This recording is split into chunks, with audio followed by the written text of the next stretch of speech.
¿Qué tal, queridos amigos? Bienvenidos a un nuevo tema, bienvenidos a un nuevo estudio de la palabra de Dios. En este caso vamos a estar estudiando la medicina de Dios en el tiempo del fin. Si no viste todavía la primera parte, te recomiendo que la veas. No es indispensable, ¿sí?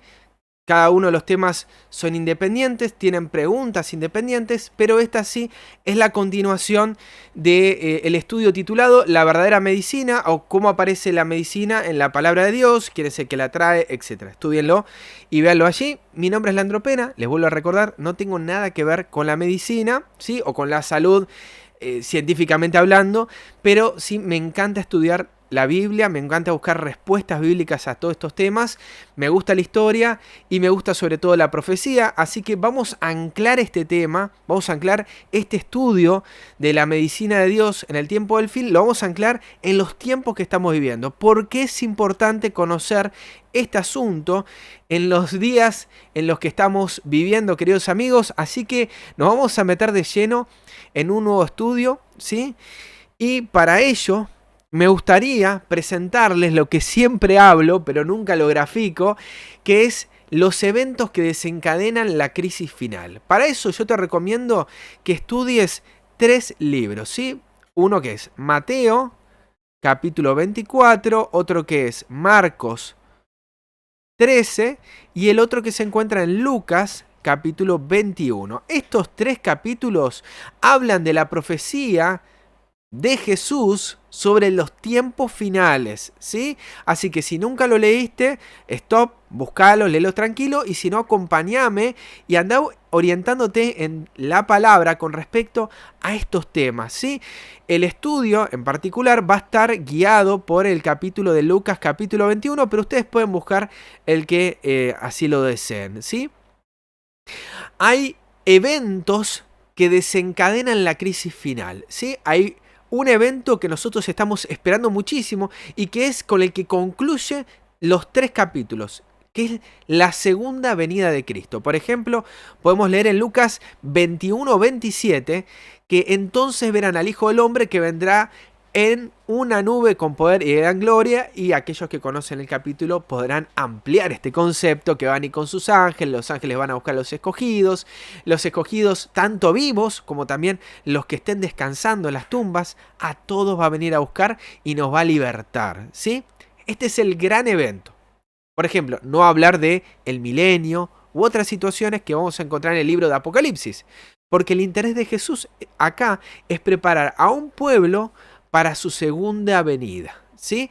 Así que el evento final de toda esta cadena profética es la segunda venida de Cristo. Pero ¿qué evento desencadena la segunda venida de Cristo? ¿Cuál es el evento previo? ¿Sí? Y vamos a leer tanto en Mateo 24 como en Marcos 13 como en Lucas 21 que la abominación desoladora o el sitio de Jerusalén, ¿sí?, es el evento previo a todo esto, ¿sí? Vamos a ver que en Mateo 24 será predicado el Evangelio por testimonio a todas las naciones y entonces viene el fin. Y ahí leemos, ¿sí?, en Mateo 24, 15...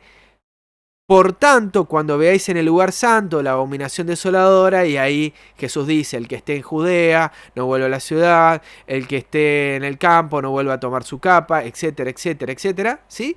Después de este evento que es bisagra. Yo acá ya me estoy adelantando sobre qué es, pero antes de que ustedes digan, no, Leandro, estás tomando una interpretación propia, ¿sí?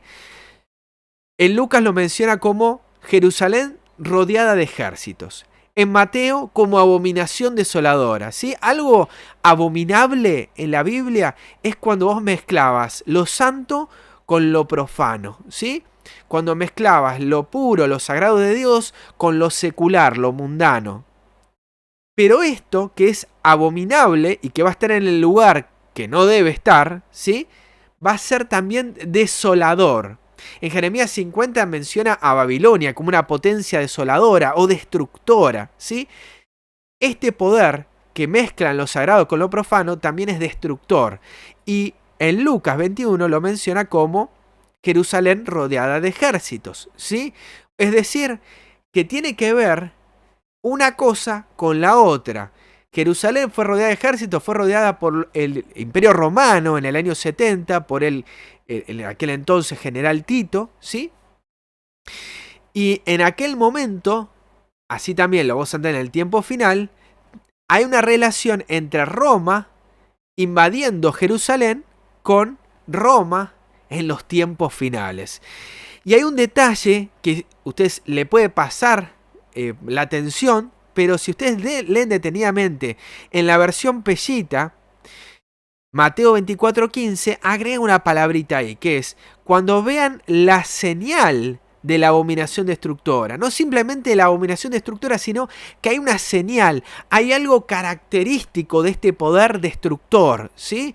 Y en Apocalipsis capítulo 13 nos menciona de una marca, de una señal, de algo distintivo de este poder romano, que la diferencia de la Jerusalén celestial, ¿sí? Así como la señal de Dios en Ezequiel 20, del verso 12 y el verso 20, nos dice que la señal de Dios es el sábado, ¿sí? Señal de Dios es el sábado. Vamos a ver que la señal de este poder romano es el domingo, ¿sí? Así como los ejércitos romanos sitiaron Jerusalén y pusieron sus estandartes con el sol, así también en los tiempos finales este poder romano sitiará a las naciones con esta señal que da legitimidad al poder romano, que es el domingo. ¿Qué viene después de esto? Vamos a ver que Lucas 21 nos habla de guerras, rumores de guerras, catástrofes naturales. Por ejemplo, ahí lo podemos leer. Entonces les dijo, se levantará nación contra nación, reino contra reino, habrá grandes terremotos en diferentes lugares, hambres, pestilencias, habrá terror y grandes señales en el cielo. Todo esto, muchas cosas ya la estamos viendo, otras aún no, ¿sí? Pero nos menciona que estos eventos son precedentes a ¿qué cosa? Al sitio de Jerusalén, a la abominación desoladora. En este sentido, y ya vamos a leer después, ahí puse la flechita, ya vamos a leer por qué la ley dominical. Y este evento que precede a la abominación desoladora, también precede a la segunda venida de Cristo. ¿Ven cómo está todo concadenado? Ahora, ¿qué desencadena estas guerras y rumores de guerra? Vamos a leer en Lucas 21, 12 al 13, que es la persecución del pueblo de Dios, lo que desencadena todo. Pero antes de todas estas cosas, os echarán mano. ¿Antes de qué? Lean. Estamos en Lucas 21, del 10 al 12.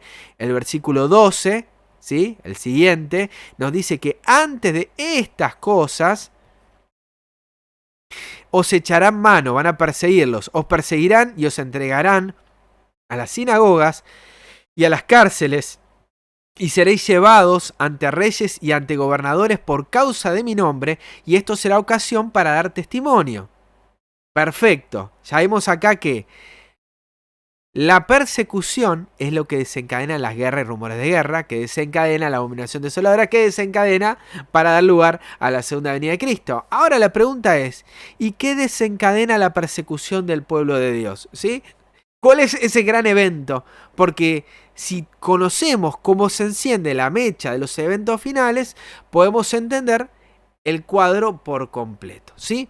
Antes de avanzar a este punto, vamos a responder el asunto de la abominación desoladora y el sitio de Jerusalén en relación con la ley dominical está vinculado también a este pensamiento. Sí, ya vimos que bíblicamente hay una respuesta, pero para aquellos que les gusta estudiar un poquito más, nos dice la sierva de Dios en Joya de los Testimonios, tomo 2, páginas 165 y 166, que no es ahora el tiempo para que el pueblo de Dios fije sus afectos o haga tesoros en el mundo. No está lejano el tiempo en que, como los primeros discípulos, seremos obligados a buscar refugios ¿dónde? En lugares desolados y desiertos. Acá les voy a hacer arriba en el video un parate para que vean el estudio que presentó el hermano Emanuel Vallejos respecto a este asunto en particular. Si les interesa, arriba pueden buscar el video en particular, ¿sí?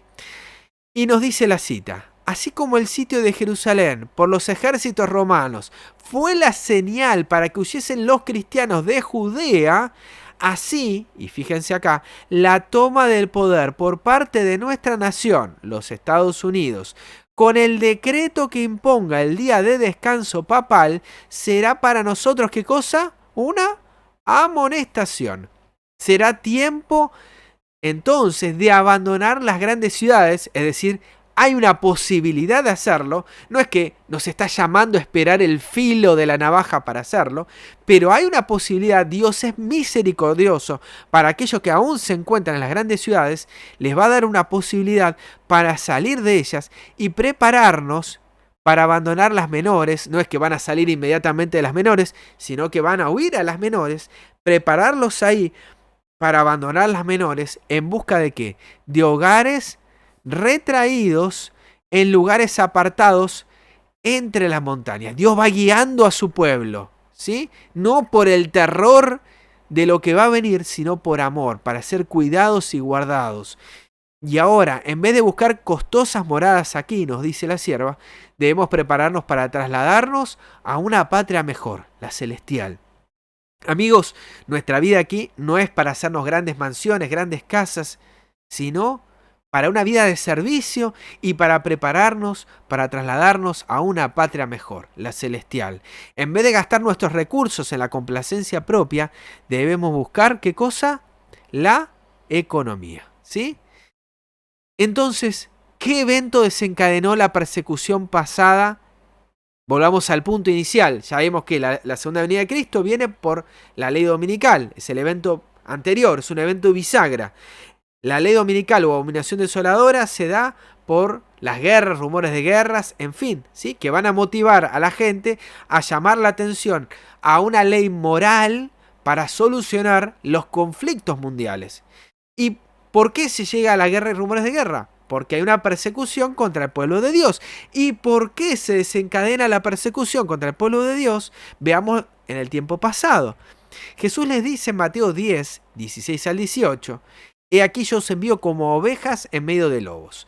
Sed pues prudentes como serpientes y sencillos como palomas. Y guardaos de los hombres, porque os entregarán a los concilios, y en sus sinagogas os azotarán, y aún ante gobernadores y reyes seréis llevados por causa de mí». ¿Para qué?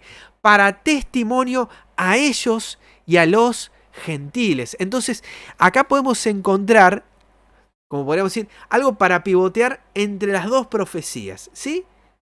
Podemos encontrar que nos van a llevar a concilios, a sinagogas, allí nos van a azotar, allí vamos a hablar ante reyes y gobernadores, allí vamos a dar testimonios a ellos y a los gentiles. Esto ya lo leímos en Lucas 21. Y esto ya lo vimos que era la previa, ¿recuerdan? La previa a las guerras y rumores de guerra. Entonces, si tenemos eso en claro y encontramos que este punto de Mateo 10 se relaciona con Lucas 21, verso 12, podemos unir estos puntos y saber, ya sabemos que después siguen las guerras y rumores de guerra, sigue la ley dominical, la segunda venida, ¿sí? Pero podemos ver ahora para atrás. ¿Por qué podemos ver para atrás? ¿Cuál es el evento? Porque recién estamos en el verso 16, pero todavía nos quedan un par de pasajes previos a esto para explicarnos cuál es esa situación que desencadena la crisis final. Y de este sentido, vamos a ver que a los 12 discípulos les dice, en el verso 5 al 8, a estos 12 envió Jesús y les dio instrucciones diciendo, por camino de gentiles no vayan, y a ciudad de samaritanos no entren, sino id antes a las ovejas perdidas de la casa de Israel. ¿Sí? Hay un llamado de Dios a él primero, ¿a quiénes? A los que conocen su ley. ¿Sí? Esto lo podemos ver también en Romanos 7.1, cuando Pablo habla, dice, esto no es para todo, esto es para los que conocen la ley.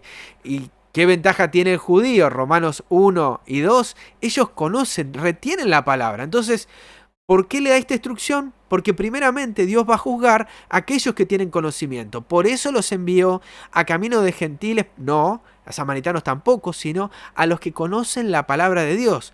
Va a mover a aquellas ovejas perdidas, aquellos que están alejados de este conocimiento de la palabra de Dios, que por medio de su palabra tenemos sanidad. ¿Y qué les dice? Yendo, predicad diciendo, el reino de los cielos se ha acercado. Hay muchas maneras que se explica esto, Jesús lo explica de muchas en parábolas, muchas formas, lo que en definitiva significa que Cristo mora en tu corazón. El reino de los cielos se acerca a tu vida cuando se acerca el Rey, ¿sí? Nosotros tenemos solamente el pensamiento de que un reino se acerca cuando se acerca al territorio, pero cuando se acerca el Rey con sus ejércitos y cuando se acerca el Rey a mi vida y pelea la batalla en mi corazón para destronar al enemigo, el reino de los cielos se acercó a mi corazón. Entonces, el primer llamado es: Cristo desea morar en tu vida, Cristo desea morar en tu corazón. El reino de los cielos se acercó porque ahora sabemos ese misterio que estuvo oculto por los siglos y las edades, Colosenses 1, 26 y 27, pero que ahora ha sido manifestado, ¿sí? Que es Cristo en vosotros, la esperanza de gloria. Y entonces, ¿qué le tenías que decir a la persona, ese discípulo, que predicaba Cristo en vosotros, la esperanza de gloria? Sanad enfermos, limpiad leprosos, resucitad muertos, echad fuera demonios, de gracia recibiste, dad de gracia. Y amigos, amigas, hermanos que me están escuchando, ¿cómo se llama esto? ¿Cómo se llama esta misión a la cual estaban involucrados estos 12 discípulos a partir de este momento? ¿Cuál era la misión a la cual lo estaba llamando el Señor? No es otra cosa sino la obra médico-misionera. Queridos amigos, sanad, limpiar, resucitad, echad fuera demonios. El Señor está hablándole a un pueblo que debía salir con el mensaje de la justificación por la fe, el mensaje de que Cristo puede morar en vos y hacer las cosas, las obras en tu vida, ser obediente a sus mandamientos, que vos no podés hacer porque tu corazón no te permite. Y a partir de ahí se generan estos milagros. Se sanaban enfermos, se limpiaban leprosos, se resucitaban muertos. ¿Y qué más difícil que resucitar un muerto, mis hermanos? ¿Es más difícil curar un cáncer que resucitar un muerto? Mis hermanos, pongamos todo en esa perspectiva. ¿Qué es más difícil que resucitar un muerto? Nada, ¿sí? No hay nada más difícil que eso. Y sin embargo, se les promete a aquellos que creen en el nombre de Jesús. A ellos, por ejemplo, los 12 discípulos, salieron con esa promesa. Y esa promesa, vemos verso 8, ¿sí?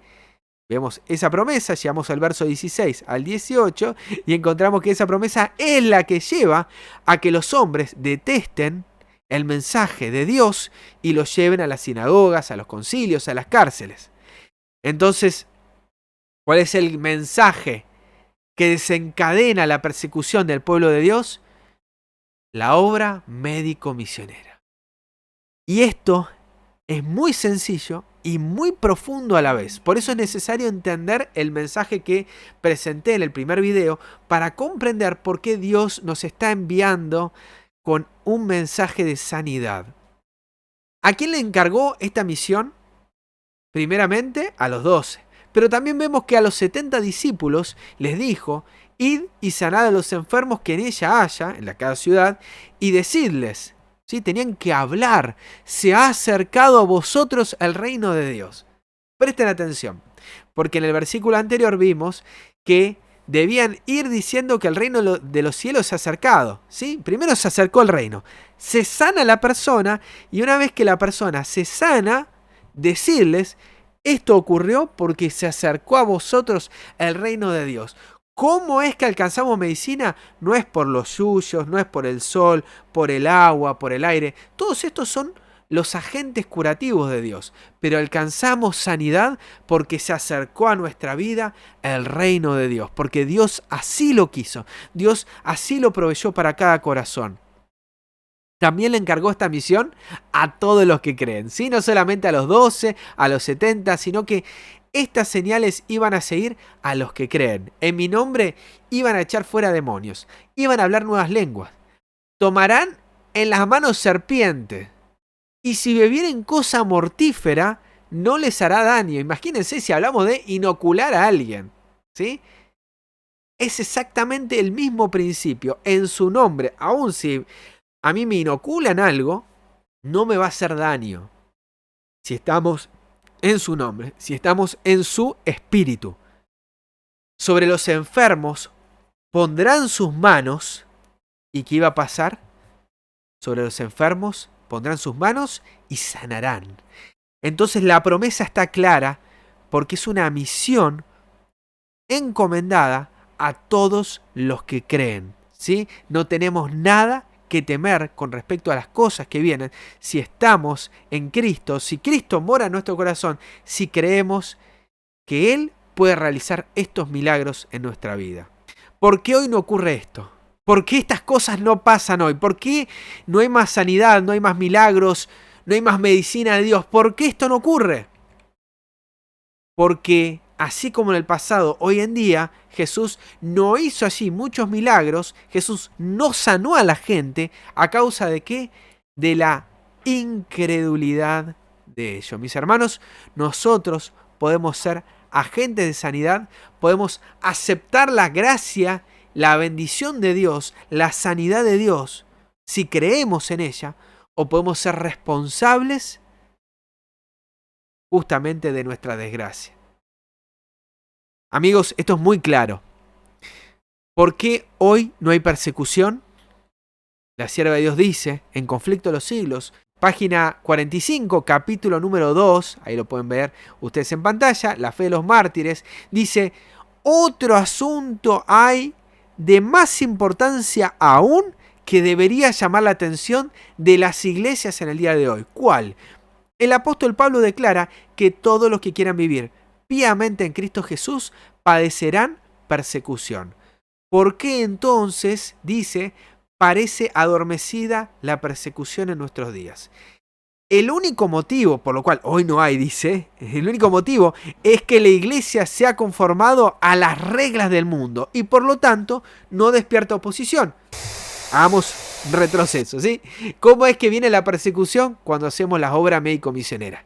¿Qué hace esta iglesia? Se conforma a las reglas del mundo. Se conforma a lo que el mundo dice de cómo nosotros debemos alcanzar sanidad. Y como estamos en la misma lógica que la del mundo, obviamente no despertamos oposición. Ahora, la religión que se profesa hoy no tiene el carácter puro y santo que distinguiera a la fe cristiana en los días de Cristo y sus apóstoles. Claro, porque en esos tiempos se hacían milagros, porque había fe, se creía en Cristo. Hoy hay incredulidad. Si el cristiano es aparentemente tan popular en el mundo hoy, ello se debe tan solo ¿a qué cosa? 1. Al espíritu de transigencia con el pecado. 2.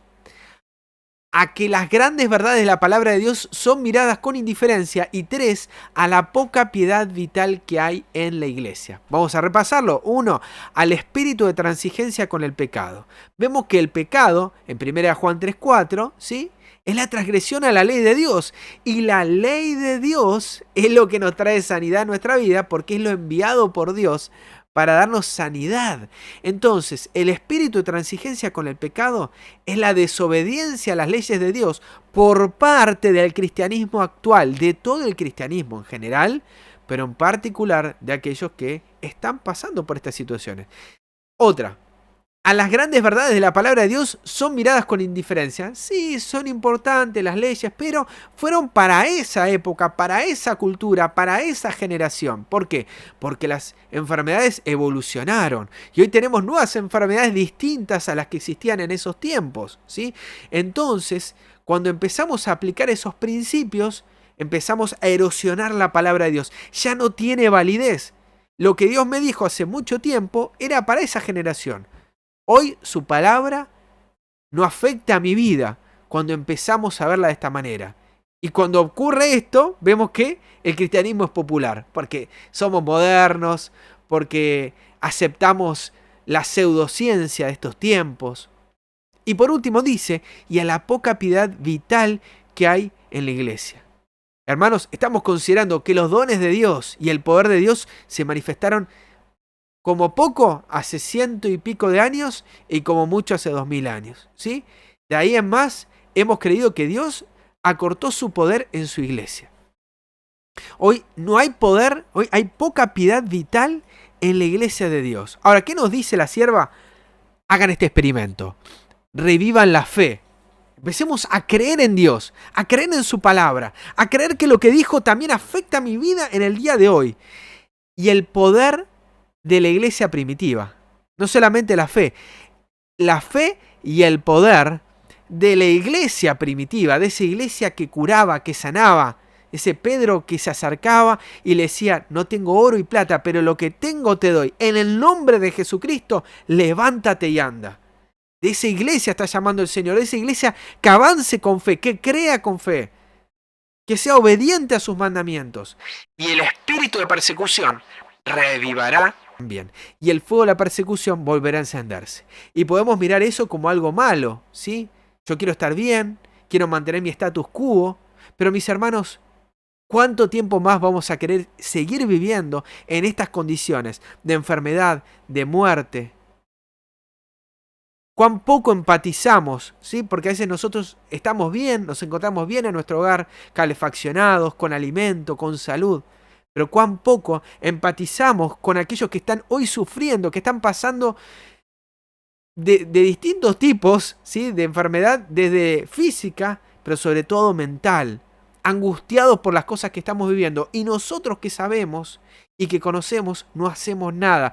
Hermanos, revivamos esta fe y el poder de la iglesia primitiva, por amor a ellos y para que todo esto termine, para que Cristo venga a buscarnos, para que nos libere de toda esta situación que estamos viviendo. ¿Van a pasar cosas feas? Sí, pero al final del momento estará viniendo Cristo y nos vendrá a buscar para pasar muchísimo tiempo con Él, una eternidad, para pasar muy buenos momentos. ¿Quién no quiere, quién no anhela esto en su corazón? ¿Cómo debiéramos prepararnos frente a la crisis que tenemos por delante? Debiéramos guardar alimentos en nuestra casa, debiéramos, no sé, armarnos un búnker, salir al campo para tener... A ver, ¿qué nos dice la palabra de Dios? Bueno, vamos a leer algunos testimonios. Nos esperan tiempos peligrosos. El mundo entero se encontrará envuelto en perplejidad y aflicción, y la familia humana se verá azotada por enfermedades de toda clase. Y la ignorancia que hoy prevalece con respecto a qué cosa, a las leyes de la salud, producirá, presten atención a esas palabritas, no lo puedo marcar acá porque está en rojo, producirá la ignorancia respecto a las leyes de la salud, producirá grandes sufrimientos y la pérdida de muchas vidas que podrían haberse salvado. Amigos, si hoy gente está pasando por dificultades, sobre todo con temas de salud, no es por culpa de esto, lo otro, sino porque ignoramos las leyes de la salud. Si nosotros anduviéramos en esos principios, ninguna enfermedad, no tendríamos fiebre, no tendríamos por qué contagiarme de mi amigo, de mi hermano, no tendría por qué ver a mi vecino como mi enemigo, porque yo estaría en estos principios de las leyes de la salud. Me cuidaría, tendría las ventanas abiertas, abriría para que el sol abunde en el hogar y en mi corazón, en mi vida, comería alimentos balanceados, comería buenos alimentos. Y sobre todo confiaría en Dios, entre tantas cosas, actividad física, agua aplicada, etc. Ya hablaremos de esto. Pero presten atención qué interesante este recorte. A medida que la agresión religiosa destruya las libertades de nuestra nación, que es esto el punto, no es si yo me inoculo o no me inoculo, sino qué libertad tengo para elegirlo. Los que se mantengan de parte de la libertad de conciencia, es decir, ¿vos querés tomar esta medida? Excelente. Buscá todo, investigá, analizá, y si estás consciente y estás en tu derecho, excelente. Pero también debemos apoyar a aquellos que no lo desean, y si nosotros también, avanzar por fe en esta libertad que tenemos, ¿sí? Y que cada día está siendo cada vez más menoscabada. ¿Sí? Vemos que dice, no tenemos libertad cuando afectamos a otro. ¿Está bien? Nosotros podemos tomar buenas decisiones. No ser rebeldes ni imponer nuestra presencia a nadie. Jesús no le impuso su presencia a nadie. Y en eso también está nuestra libertad. No el libertinaje de andar por la vida, por la ciudad y mostrarnos que somos rebeldes. Eso no es lo que nos está llamando el Señor. Pero sí a no imponer y a no esperar que nos impongan, ¿sí? De la misma manera que no quiero que me impongan, porque deseo que respeten mi libertad de creer, mi libertad de conciencia, yo también debiera abogar para no imponerles a nadie mi presencia, que sientan con desagrado, ¿sí?, la manera que encuentro de encontrar sanidad en Dios y en su palabra, ¿sí? Si eso implica tener que trasladarme a otro lado o tener que cuidarme en determinadas situaciones, también debiéramos ser prudentes en este sentido. Pero vayamos de vuelta a la cita. A medida que la agresión religiosa destruya estas libertades, los que se mantengan de parte de la libertad de conciencia serán colocados en una posición desfavorable.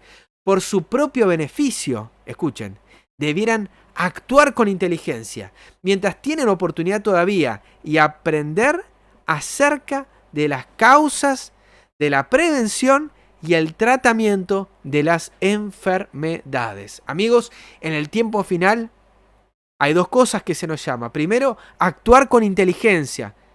Sed sencillos como paloma, prudentes como serpientes. ¿Sí? Actuar con inteligencia. Defender los derechos, defender nuestras libertades. Actuar con sabiduría. Tener a Cristo en nuestro corazón. Pensar si lo que hacemos es algo que le agradaría a nuestro Señor Jesús.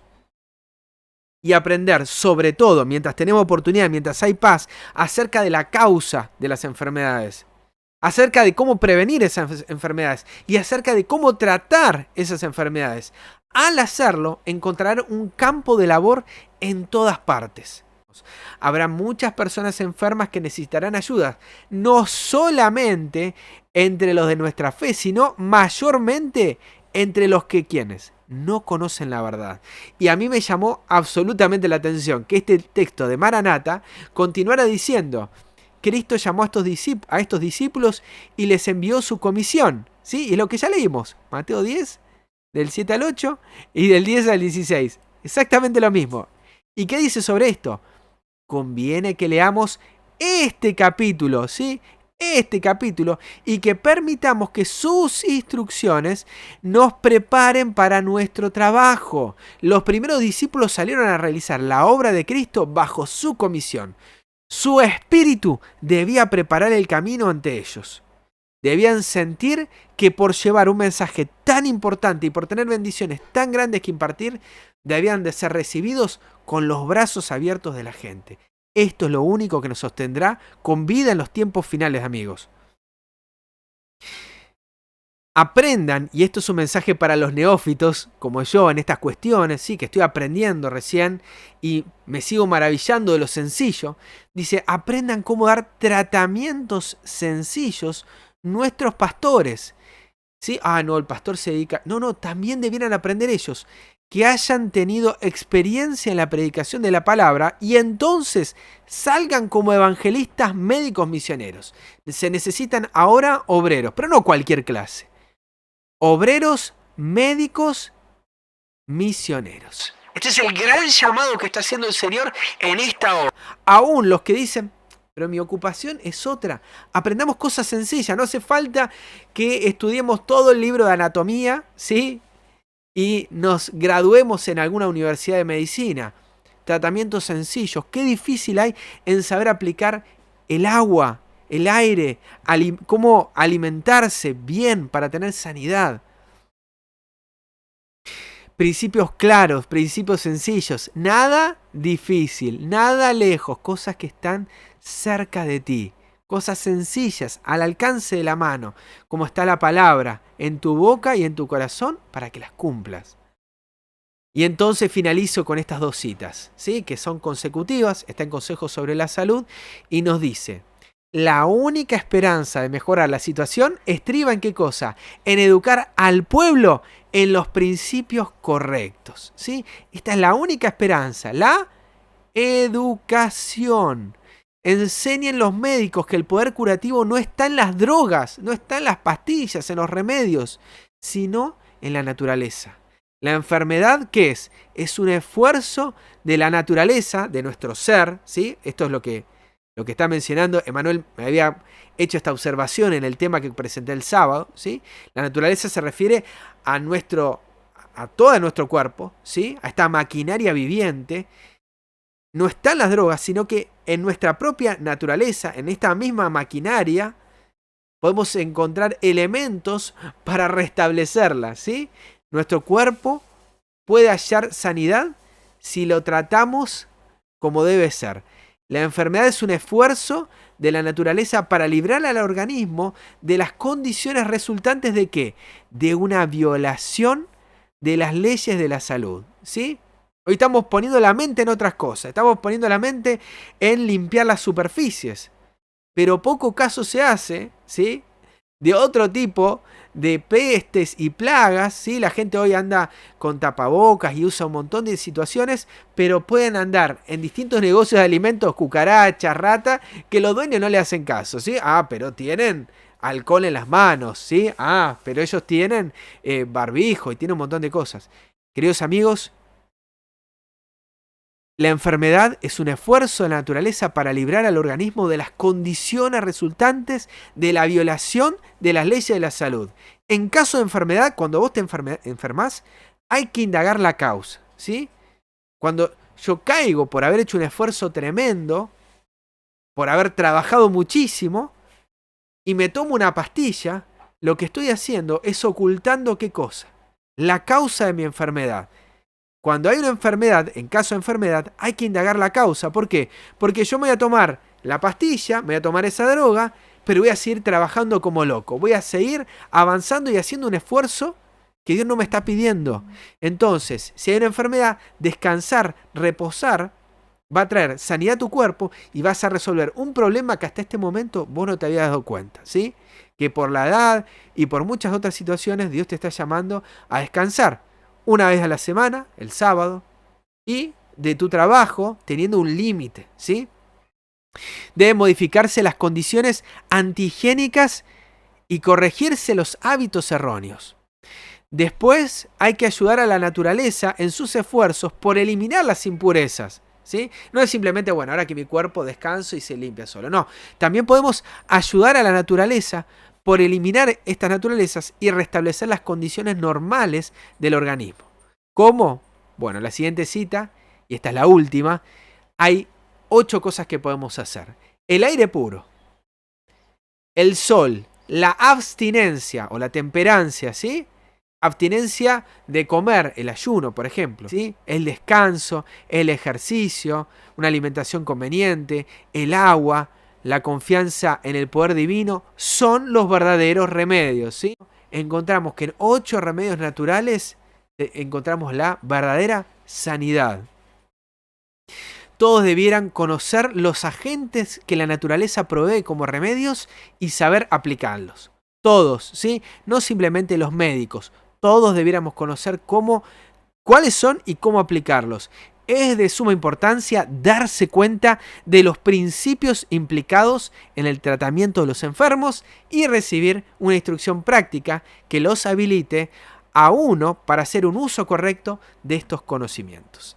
Hasta acá, queridos amigos, hasta acá hemos tenido el estudio de lo que es la medicina bíblica, pero sobre todo de lo que hemos estudiado con la medicina en el tiempo del fin. Espero que les haya gustado, espero que los haya hecho reflexionar sobre este tema. Coméntenme abajo en los comentarios qué otra cosa se me pasó, alguna otra cita, algún otro mensaje, escriban, ¿sí? Siéntanse libres, y les recomiendo los videos de mi hermana, la doctora Irene Pena, en relación a tratamientos de salud, hidroterapia. Hay un montón de cosas que ella les va a ir presentando. Les voy a dejar una lista de reproducción a mi costado. Que Dios los bendiga muchísimo. No se olviden de suscribirse al canal, de hacerle clic a la campanita, así se enteran cuando subimos un nuevo video. Díganme si les gustó este tema, si tienen alguna otra pregunta para responder. Y bueno, nos estaremos viendo en un próximo estudio. Que Dios los bendiga.